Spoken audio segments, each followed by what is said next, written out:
pagiging tarakili.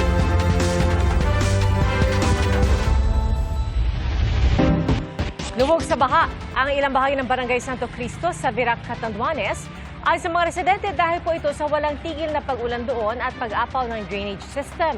Nahirapan din sa pagdaan ng mga maliliit na sasakyan.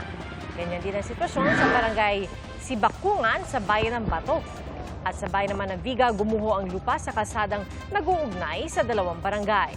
Naantala ang daloy ng trapiko at hindi ito madaanan ng mga sasakyan. Pinayuhan ng mga motorista na maghanap ng alternatibong ruta habang patuloy ang clearing operations. Ay sa Pag-asa, easterlies ang nakaapekto sa Bicol Region.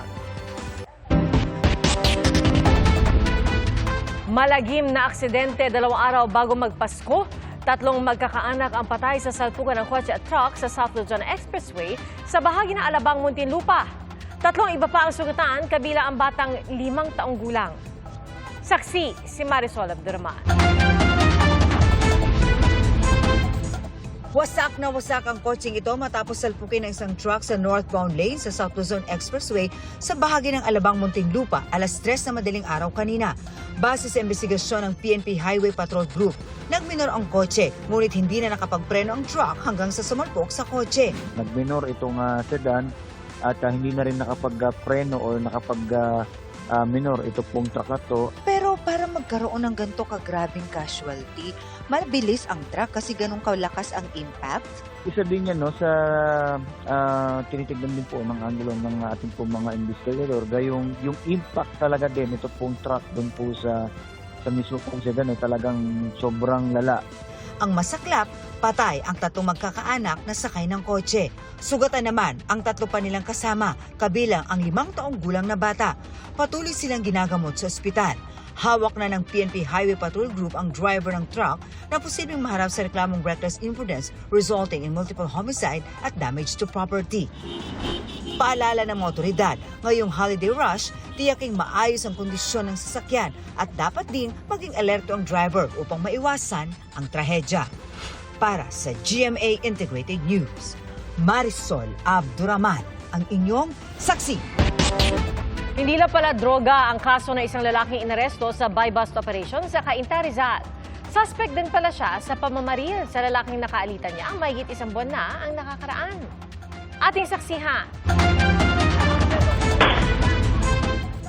Sa kuha ng CCTV, makikitang hinahabol ng isang lalaki ang isa pang lalaki sa bahaging ito ng Riverside Chasenville Subdivision, Barangay San Juan, Cainta, Rizal. Maya-maya, maririnig ang sunod-sunod na putok ng baril. Alam mo, sika-sika ka rito. Ang lalaking binaril, tinamaan ng 2 beses sa katawan at agad dinala sa Cainta Municipal Hospital. Ang pamamaril nangyari noong araw ng Undas, November 1. Ang suspect naman tumakas at nagtago. Sa ikinasang follow-up buy-bust operation, isang lalaki ang naaresto ng mga pulis. Ikinasa ang operasyon sa tulong ng impormante na nagsabing may isang lalaking madalas nakikitang nagtutulak umano ng droga sa lugar. Sa pagsisiyasat ng mga pulis, napag-alamang ang lalaking inaresto ang siya palang hinahanap ng mga pulis sa kasong frustrated homicide base sa kuha ng CCTV. Lumalabas ding nagkaroon muna ng mainit na pagtatalo ang dalawa hanggang humantong sa pamamaril. Nagkainuman at nagkaroon ng pagtatalo kung saan yung biktima ay sinapak itong subalit yung ay gumante at binunot yung kanyang 38 baril at binaril ang kanyang kaibigan. Mga 2 beses po na baril niya. Bukod sa reklamong frustrated homicide na isinampa ng biktima, may dagdag na asuntong paglabag sa Comprehensive Dangerous Drugs Act laban sa suspect. Nakuha sa kanya ang 12 gramo ng hinihinalang shabu na may halagang mahigit 80,000 piso at isang .38 caliber revolver. Sa pahayag ng suspect, kinumpirma niyang sa kanya ang drogang nasamsam. Sa isyu naman sa navideohang pamamaril, sinabi ng suspect na sa korte na lang siya magpapaliwanag. Para sa GMA Integrated News, Tina Panganiban Perez, ang inyong saksi. Inabot po ng 2 araw ang paghihintay ng ilang pasaherong sasakay ng barko sa Matnog Port sa Sorsogon. Mahaba na rin po ang pila ng mga sasakyang tatawid patungong Samar. Saksi, si Mariz Umali.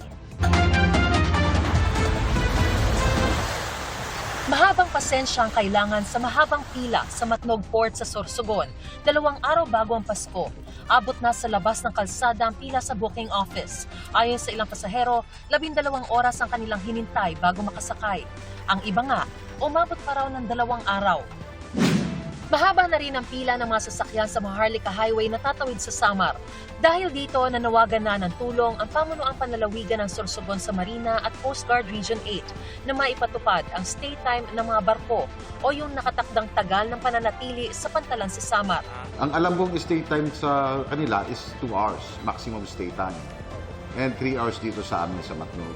So, as per observation, yung turnaround ng barko is napakabagal.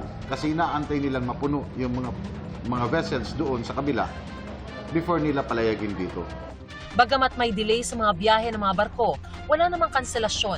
Naglabas na rin ng travel advisory ang lalawigan na hanggat maaari ay gumamit na muna ng mga alternatibong pantalan lalo na ang mga babiyahe pa Cebu at Mindanao. Mas lalo ring dumarami ang mga pasahero sa Dumaguete Port sa Negros Oriental. Wala na tuloy maupuan ng ilan sa loob ng terminal. Ayon sa PCG, umabot sa halos 8,000 ang mga dumating at umalis na pasahero kaninang umaga. Sa Batangas Port mula December 13, umabot na sa 177,000 ang mga pasahero. Ngayong araw, halos 8,000 ang pasahero hanggang tanghali at inaasahang madaragdagan pa raw ngayong gabi. Nilinaw rin ang pamunuan ng pantalan ng pansamantalang pagkaantala sa pag-issue ng ticket ng kasagsagan ng dagsa ay dahil sa kakulangan ng available seats sa mga barko at sa mahigpit na passenger limit na ipinatutupad ng Philippine Coast Guard. Nasasagawa natin ng maayos yung ating maritime safety and security protocols. Lahat ng ating mga barko dito ay compliant, ma'am. Mahigpit din daw nilang binabantayan ang nakarating na balitang may mga fixer o manong naniningil ng 2,000 pesos para maisingit sa pila ng mga truck o roro passengers. Inaprubahan naman ng Philippine Ports Authority ang hiling ng Asian Terminals Incorporated na itaas ang passenger terminal fee sa Batangas Port na ipatutupad sa 2 yugto o tranches. Mula sa kasalukuyang 30 piso, itataas ang terminal fee sa 60 piso simula January 1, 2026 at magiging 70 piso naman pagdating ng July 2026. Kita nyo naman yung lumaki, naging mas maganda at mas maging maganda ang ating Batangas Port. Wala naman kasing increase in terminal fee over the past 15 years. Hiwalay ang terminal fee sa pamasahe kaya hindi madaragdagan ang pamasahe sa biyahe. Ang terminal fee ay babayaran lamang ng mga outbound passengers. Mananatili naman daw ang terminal fee exemption para sa piling sektor. Para sa GMA Integrated News, ako si Mariz Umali ang inyong saksi. Tugmara po sa mga fingerprint, mga larawan at iba pang biometric features ng pumanaw na dating DPWH Undersecretary Catalina Cabral ang katuwang nakita sa Cannon Road sa Benguet nitong Huwebes. Sinisiyasat naman ng PNP at ng NBI ang CCTV video sa hotel kung saan huling tumuloy si Cabral bago po siya namatay. Saksi, si June Veneracion. Mag-aalauna ng hapon ng Huwebes, makikita sa kuha ng CCTV si dating DPWH Undersecretary Maria Catalina Cabral na naglalakad papasok ng driveway ng Ayon Hotel sa Baguio City. Makalipas ang 5 minuto, dumating ang kanyang SUV na minamaneho ng kanyang driver. Nakuna ng CCTV ang pag-check-in nila sa hotel. Bandang 1:10 ng hapon, inihatid ng driver si Cabral sa suite nito sa 4th floor. 1:20 ng hapon, pumasok ang driver sa kanyang kwarto. Sa susunod na video nakuha 2:47 ng hapon. Kumatok saka pumasok si Cabral sa kwarto ng driver. Saka sila makukunan na magkasunod na lalabas. Makalipas ang ilang minuto, umalis ang SUV na pinaniniwala ang dumiretso noon sa Cannon Road bago mag-alas 3 ng hapon. Ang mga kuhang ito ng CCTV, hawak na ng mga investigador matapos isilbi ng PNP at NBI ang subpoena sa hotel. Eksklusibo itong nakuna ng GMA Integrated News. Pero hindi na ipinakita ang ibang nilalaman ng mga CCTV dahil kasama ang mga ito sa malalimang investigasyon ng NBI at PNP. Nauna lang hinalughog ng mga otoridad ang hotel room ni Cabral kung saan may nakuhang kutsilyo at gamot sa kanyang bag. If we're talking about the knife or the items that were recovered, yung knife for self-protection, while the medications, we secured that. We also took tissues so that we can study if these medications were used. Ayon sa PNP, lumabas sa laboratory test na positibo si Cabral sa isang uri ng antidepressant drug. Sabi ni Interior Secretary John Vic Rimulya, pwede nang alisin ang anggulong foul play base sa mga ebidensya. The postmortem examination showed extensive facial injuries on the right side of her face, extensive injuries on the rear of her skull, extensive injuries to her the right side of her rib cage and her hands. It shows a forward motion drop from the tip. Gayunman, kailangan isa-ilalim sa digital forensics ang cellphone ni Cabral. Kaya nag-apply na ng search warrant ang PNP sa korte para makuha ito. What we have to determine is whether, number one, there were threats to her life. Number two, if there were any conversations she had prior to the event.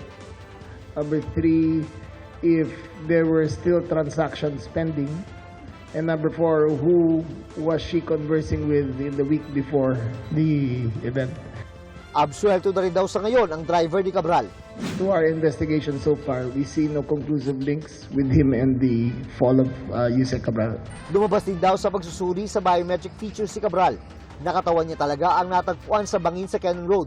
Ayon kay Rimulya, malapit ito sa isang overpriced rock netting project na base sa investigasyon ay sasabit din ng dating DPWH official. The fingerprints match, her pictures match. All the biometric features show that it is her with great degree of certainty. Naibigay na ng DPWH sa Office of the Ombudsman ang mga computer at files ng yumaong si Cabral. Ayon sa DPWH, galing ang mga ito sa tanggapan dati ni Cabral sa Kagawaran. Kasama sa mga binigay ng dokumento ang mga request ng mga opisyal habang inihahanda ang National Expenditure Program sa nakalipas na 10 taon. Ayon kay Assistant Ombudsman Mico Clavano, mananatiling selyado ang CPU at mga file ni Cabral hanggat di na isasagawa ang digital forensic examination. Para sa GMA Integrated News, ako si Jun Veneracion, ang inyong saksi. Mga kapuso, maging una sa saksi. Mag-subscribe sa GMA Integrated News sa YouTube para sa iba't ibang balita.